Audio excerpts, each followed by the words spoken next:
Shalom sahabatku yang terkasih dan sehati dalam Yesus Kristus.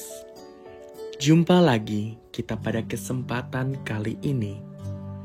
Mari kita siapkan diri dan hati kita untuk menjadikannya layak menyambut Tuhan, supaya kita bisa menjadi garam dan terang dalam kehidupan ini.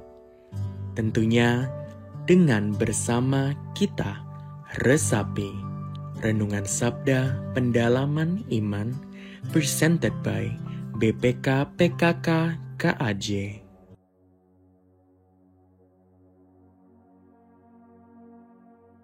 Shalom, Hosana, Hosana, Hosana. Selamat hari Minggu Palma, saudara-saudari, bro and sis dimanapun berada. Hari ini kita telah mendengarkan bacaan kitab suci dari Markus bab 15. Secara khusus kita akan merenungkan lebih mendalam terkait dengan bacaan tersebut. Namun sebelum itu, saya akan mengantar dengan 3 pertanyaan reflektif. Yang pertama, apakah saat ini kita merasa ditinggalkan oleh keluarga, kolega, sahabat, dan orang yang kita kasih? Ingat-ingat dulu ya. Lalu yang kedua, apakah saat ini kita merasa ditinggalkan Tuhan? Nah, ini udah lebih mendalam. Kita merasa kesepian, merasa jauh dari Tuhan. Nah, pertanyaan ketiga, apakah saat ini justru kita yang meninggalkan Tuhan? Nah, ini pertanyaan menarik. Oleh karena itu, kita lebih mendalam merefleksikan berkaitan Minggu Palma. Tema yang saya bawakan adalah Hosana atau salibkan dia. Minggu Palma kita kenang sebagai peristiwa penting Yesus masuk ke kota Yerusalem. Yesus diharapkan sebagai Mesias. Bagi banyak orang saat itu, kita tahu di cerita Alkitab dan juga di beberapa peristiwa penting dalam Injil, bahwa ada orang-orang yang mengambil daun hijau, daun palma, di sekitar Yerusalem, mengiringi Yesus masuk ke kota Yerusalem. Orang-orang ini kita kenal dengan orang-orang Galilea. Mereka adalah orang-orang yang sudah percaya pada Yesus, kagum terhadap Yesus, terpesona oleh kuasa yang Yesus wartakan atau hadirkan di tengah mereka. Mereka adalah orang-orang yang berharap Yesus sebagai Raja di kota Yerusalem. Mereka berseru Hosana, Hosana, yang dalam arti bahasa Ibrani adalah berilah kiranya keselamatan, kami berdoa. Dalam arti yang sederhana, Hosana juga diartikan selamatkan kami, doa kami. Jadi mereka berseru Hosana, Hosana. Lalu yang menarik adalah daun palma atau daun palem. Saya juga sulit menerjemahkan bahasa ini. Tapi yang kita kenal adalah daun palma, yang berarti simbol kemenangan. Kita merayakan pada Minggu Palma dengan nyanyian Yerusalem, Yerusalem, lihatlah rajamu, Hosana, terpujilah Kristus Raja Mahajaya. Berkaitan dengan itu, kita akan lebih mendalam berkaitan dengan Injil Markus bab 15 ayat 1-39. Dalam persiapan saya, dalam permenungan pribadi saya, bahwa Injil Markus ini ditawarkan gereja cukup panjang. Tapi dalam kesempatan yang cukup untuk merefleksikan diri dan juga merefleksikan kitab suci ini, saya melihat beberapa tokoh penting dalam peristiwa Injil kali ini. Yang pertama sangat jelas, Pilatus ini sangat jelas banget. Pilatus kita tahu dia adalah seorang tokoh yang dipercaya saat itu. Namun sayangnya kita tahu dia memiliki keputusan yang keliru, dilematis. Dia sendiri bertanya pada Yesus, apakah kau orang Yahudi, raja orang Yahudi? Kita tahu di situ Pilatus sebenarnya mengakui Yesus sebagai raja orang Yahudi. Namun sayangnya justru dialah yang membiarkan dan memvonis Yesus disalibkan. Dia terpengaruh oleh pilihan banyak orang. Dia lebih rela melepaskan Barnabas ketimbang melepaskan Yesus. Nah, di sini saya melihat, saya merefleksikan, ternyata Pilatus ini memiliki keputusan yang dilematis. Dia lebih memilih hasutan atau kebohongan dengan menyatakan Yesus adalah mengajarkan ajaran sesat dan memilih omongan orang banyak untuk salibkan dia. Dia lebih menyatakan berada di zona nyamannya, mencari aman dengan status jabatan pribadinya. Kita tahu bahwa saat ini yang dalam permenungan saya pribadi kadang melawan suara hati, mengorbankan moral demi menyenangkan orang banyak. Apakah saya pribadi dan kita semua, Bro and Sis dimanapun Anda berada, bisa melihat sosok Pilatus ini dalam diri kita? Kalau iya, mari kita merefleksikan dalam pekan suci ini. Kita mulai membuat keputusan-keputusan yang tepat di sermon, bahkan lebih mementingkan kebenaran daripada kebohongan.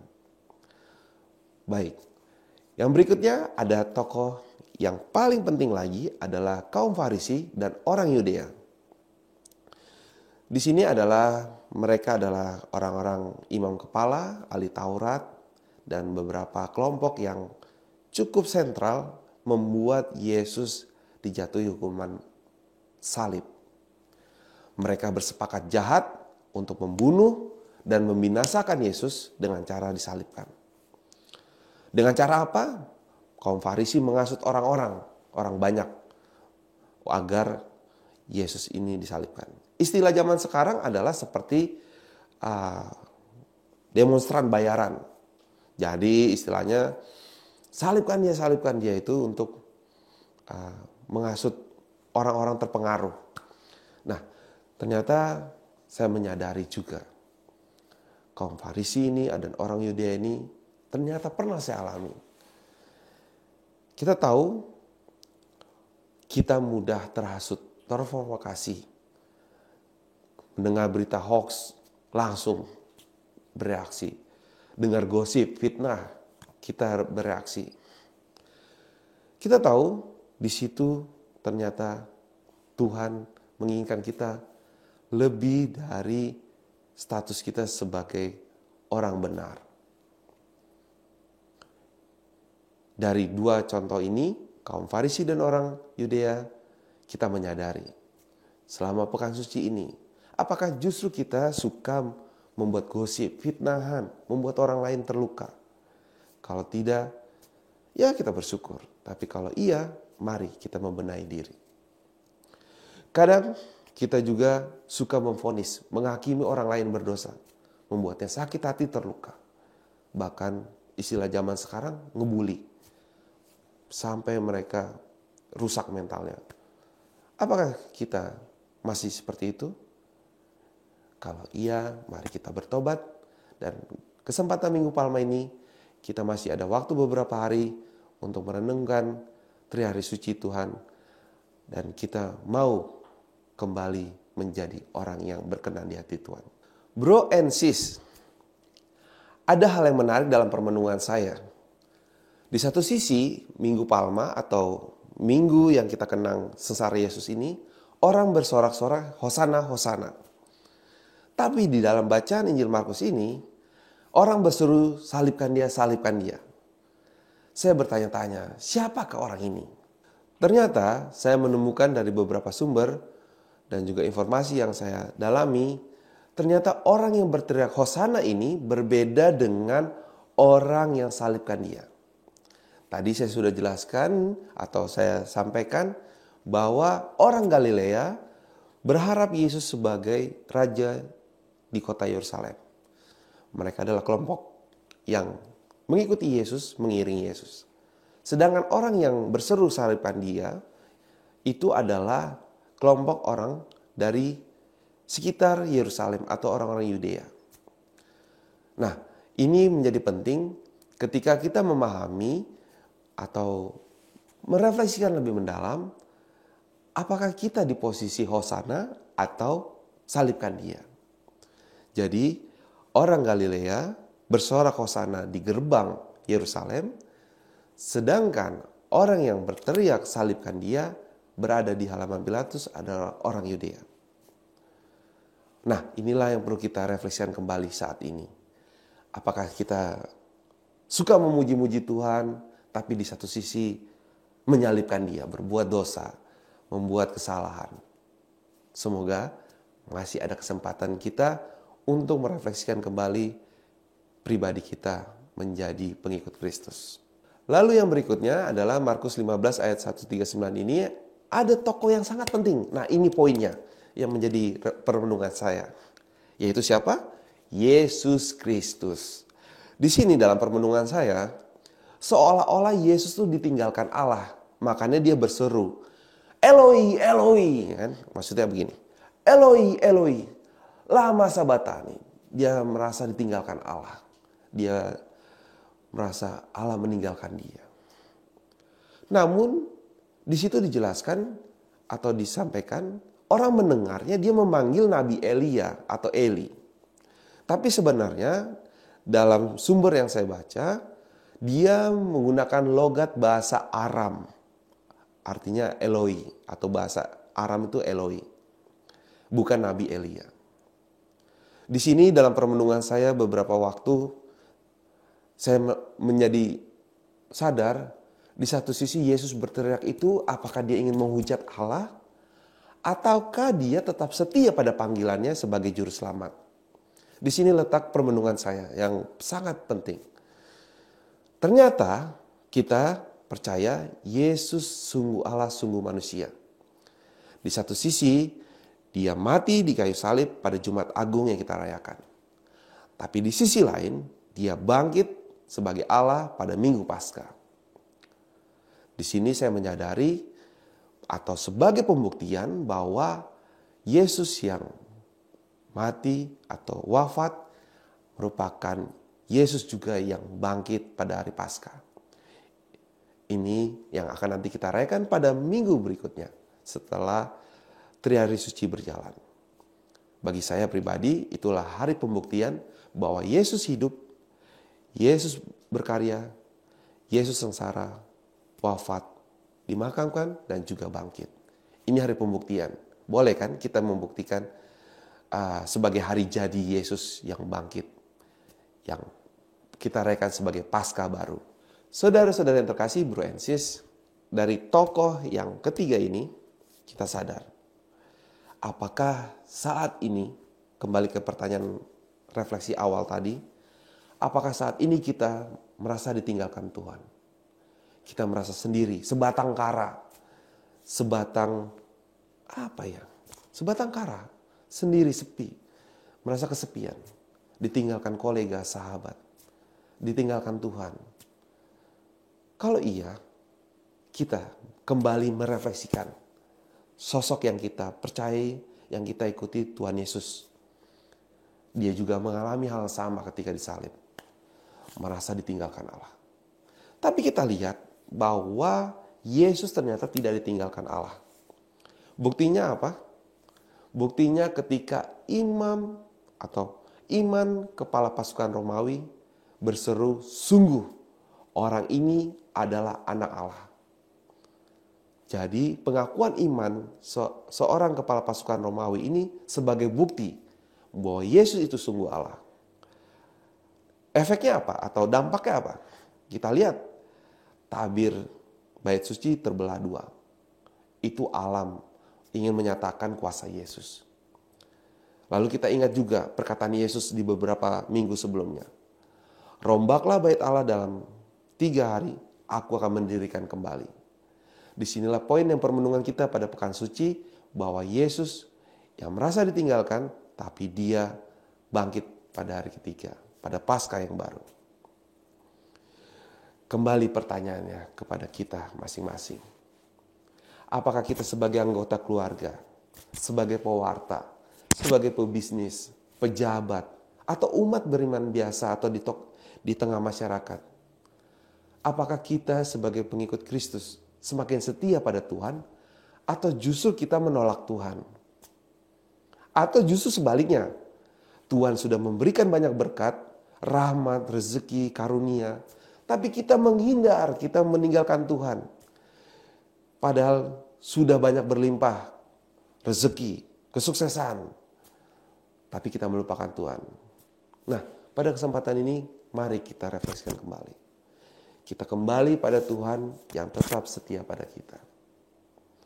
Lalu ada satu kelompok lagi yang dicatat di Alkitab, yaitu kelompok ring 1 Yesus. Ini penting, karena dalam bacaan kitab suci yang lain atau di Injil lain, itu ada kelompok ring 1 yang saya sebut kelompok Bunda Maria. Ada istri Klopas, ada Rasul Yohanes murid yang dikasihnya. Di sini menjadi menarik adalah kita seperti mereka masuk dalam kelompok Bunda Maria ini. Setia mengikuti Yesus dari Galilea sampai di tempat tengkorak, bukit tengkorak. Bahkan Yesus wafat, Yesus dimakamkan, lalu dikubur, mereka tetap setia. Pada kesempatan ini marilah kita merefleksikan kembali. Kita mau mengikuti Yesus, setia pada Yesus yang mengarahkan hidup kita kemanapun Tuhan mengarah. Tadi kita sudah mendengarkan bacaan Injil, kita sudah merenungkan tokoh-tokoh yang ada dalam kitab suci hari ini. Izinkan saya berbagi sharing dari pengalaman Markus bab 15 ayat 34. Di sini ada kalimat yang sangat menarik dan saya ulangi ketika peristiwa tahun 2010. Eloi, Eloi, lama sabachthani. Allahku, Allahku, mengapa engkau meninggalkan aku? Jadi pada tahun 2010, saya punya 5 masalah pokok. Saat itu saya masih mahasiswa, dan saya begitu rumit punya masalah 5K. Apa aja itu? Pertama, kekasih. Yang kedua, keluarga. Yang ketiga, kuliah. Yang keempat, kerjaan. Dan kelima, komunitas. 5K ini begitu rumit bagi saya saat itu mahasiswa. Sekitar umur 20-an. Buat saya sakit kepala. Bahkan stres. Saya minum obat dari warung atau dari toko kelontong, itu tidak mempan. Sepapan gak mempan. Tapi untungnya saya tidak narkoba. Tapi saat itu Tuhan menghendaki saya dirawat di rumah sakit swasta di Jakarta. Di rumah sakit itu saya berontak pada Tuhan. Saya mungkin dikategorikan ateis saat itu. Karena saya merasa Tuhan tidak ada mengatasi 5 masalah saya itu. Saya berteriak di rumah sakit itu. Eloi, Eloi, lama sabachthani. Dalam posisi terikat tangan dan kaki saya. Peristiwa itu begitu penting dalam krisis iman saya. Karena saya merasa ditinggalkan Tuhan. Tidak bisa mengatasi masalah saya. Saya tidak menemukan orang yang tepat untuk diskusi. Keluarga tidak memahami saya. Teman kuliah juga tidak memahami. Pembimbing rohani pun kurang bagi saya. Akhirnya saat itu ketika suatu hari di bangsal atau di kamar tidur itu, kaki dan tangan saya terikat, tiba-tiba tegang. Dari ujung kepala saya sampai kaki saya. Lidah saya melet, sakit. Saya berteriak. Saat itu saya sangat kesakitan di sini. Saya berteriak, Tuhan, ampuni saya. Yesus, saya mengakui Engkau sebagai juru selamat. Bunda Maria, tolong saya. Tapi saat itu saya tidak berucap seperti ini. Tapi saat itu lidah saya tertekan, terjepit. Dan saya merasa tegang. Seperti itu saya minta ampun pada Tuhan. Anehnya saat itu saya masih sadar, dalam otak saya ini masih berteriak. Saya melihat perawat itu panik memanggil teman-temannya. Tapi anehnya, saya bilang aneh karena saya waktu itu belum merefleksikan mendalam. Ada seperti aliran yang begitu sejuk dari ujung kepala saya sampai kaki saya. Saya terkulai lemas dan tertidur. Saat itu saya sadar, saya mengalami sesuatu yang luar biasa. Saya merasa disembuhkan Tuhan, dijamah Tuhan. Memang beberapa hari kemudian saya dapat informasi dari perawat bahwa saya mengalami step atau kejang. Bukan ayan tapi kejang step. Karena Entah apa vonisnya waktu itu, medisnya, diagnosanya, tapi saya merasa saat itu sangat sakit. Di sisi lain, saya mengakui Tuhan itu hadir. Saya yang tadinya ateis, berbalik arah 180 derajat percaya pada Yesus. Sejak saat itu. Lalu yang kedua, di hati kecil saya percaya pada Tuhan. Walaupun saat itu tidak selesai begitu saja masalahnya. 5K itu belum selesai. Tapi saya percaya kesembuhan dari Tuhan itu ajaib. Tuhan menghadir dalam kesakitan saya yang sudah di otak saya itu. Di satu sisi saya mengalami penyembuhan secara medis. Di satu sisi saya dirawat di rumah sakit, didapat perawatan medis. Tapi di satu sisi saya mengalami manifestasi batin. Manifestasi batin ini saya alami dengan damai, sukacita, dan nyaman. Tidak ada gangguan lagi di batin saya, goncangan lagi atau emosional lagi. Sejak saat itu saya percaya Tuhan mulai menuntun saya. Seperti orang Galilea, saya mengikuti Yesus kemanapun Tuhan inginkan. Saya ke sini untuk selesaikan kuliah saya S1 di salah satu kampus di Jakarta. Lalu pada 2012 saya diwisuda. Lalu 5K yang berikutnya yang Tuhan selesaikan adalah saya mendapatkan pekerjaan terbaik. Melalui magang dan sebagainya, pengalaman. Dan saat ini status pekerjaan saya sudah sangat cukup. Lalu yang ketiga, saya menemukan cinta sejati saya melalui Mama Nuela dan Cesko. Lalu yang keempat, keluarga dan komunitas menerima saya, kekurangan saya. Mereka menjadi bagian hidup saya.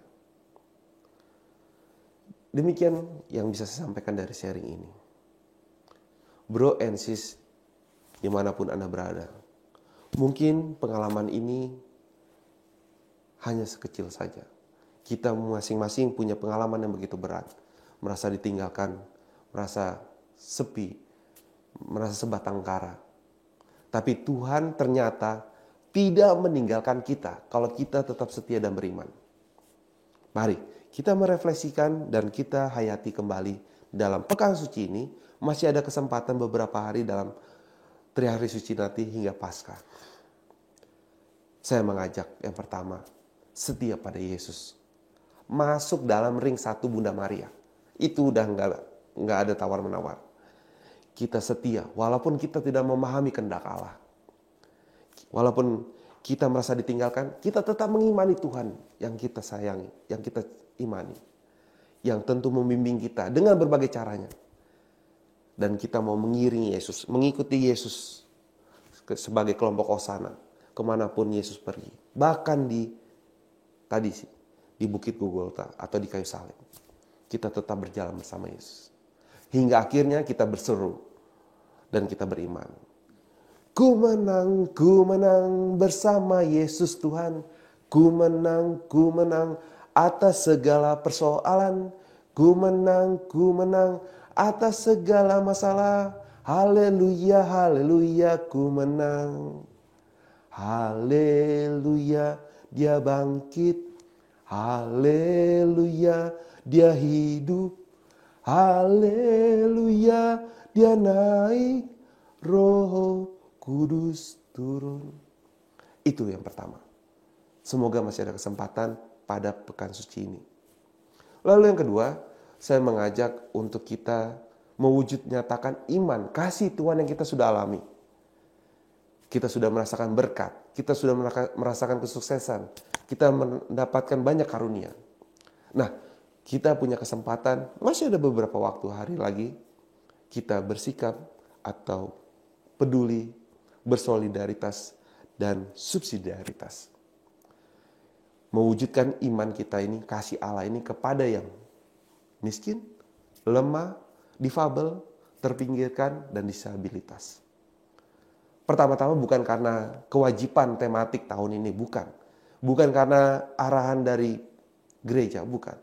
Tapi pertama-tama karena Allah sudah turun atau kita rasakan, maka kita berbagi kepada yang miskin, lemah, difabel, disabilitas, yang terpinggirkan dan kecil. Kita sebagai perpanjangan tangan Tuhan.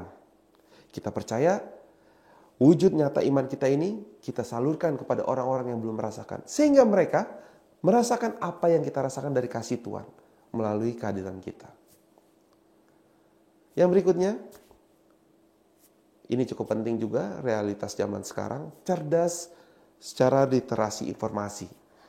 Kita tidak mudah terprovokasi, tidak mudah terhasut, tidak mudah terbakar emosi hanya karena gosip dan informasi medsos. Kita bersikap seperti orang Galilea dan bukan orang Yudea. Kita mengalami kuasa Tuhan, kita memuji Tuhan hosana-hosana mengikuti Yesus yang mengarahkan hidup kita. Kita mau percaya pada Tuhan, kita memfilter, menyaring informasi apa nih dari berbagai sumber ini. Kita mau membagikan yang baik, yang berkenan pada Tuhan, yang mendukung pelayanan kita, pekerjaan kita. Bukan sedikit-sedikit share. Tapi apakah informasi ini penting? Sehingga orang lain tidak tersesat atau tidak mudah terprovokasi karena informasi kita. Bro and sis dimanapun Anda berada. Semoga masih ada kesempatan beberapa hari ini, 3 hari suci ke depan kita akan merayakan wafat Tuhan dan kebangkitan Tuhan. Mungkin itu saja yang saya bagikan. Terima kasih, tetap setia dalam permenungan ini. Semoga dalam kesempatan lain kita dapat berjumpa lagi.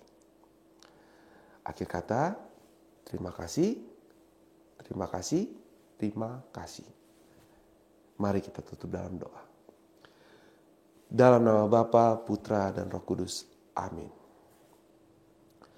Allah Tritunggal Maha Kudus, kami mengucap syukur dan terima kasih karena berkat Engkau yang begitu luar biasa tidak pernah meninggalkan kami. Kasih-Mu begitu nyata dalam masa-masa sulit kami, dalam keterpurukan kami. Kami percaya Engkau tetap hadir melalui orang-orang di sekitar kami dan orang-orang yang kami kasihi. Bahkan orang-orang yang tidak pernah kami ketahui, Engkau hadir tidak meninggalkan kami. Tuhan, kami mohon ampun apabila kami meninggalkan Engkau. Apabila saya pribadi suka melupakan Engkau. Dan mohon ampun juga apabila di tengah kesibukan kami tidak ingat Engkau. Di tengah kesuksesan kami tidak mengingat Engkau. Biarlah kami diberikan kesempatan sekali lagi Tuhan dalam pekan suci ini. Agar kami mau mengingat Engkau yang tetap menyertai hidup kami.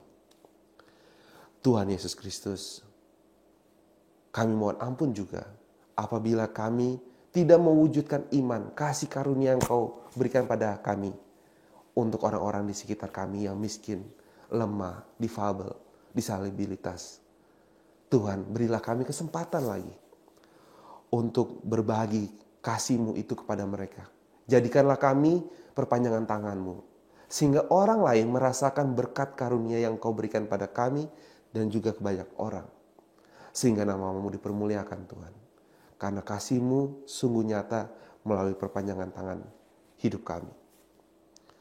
Tuhan, kami juga mohon agar kami cerdas secara literasi informasi. Kami tidak menghasut orang lain, tidak menghakimi orang lain, membuat orang lain terluka.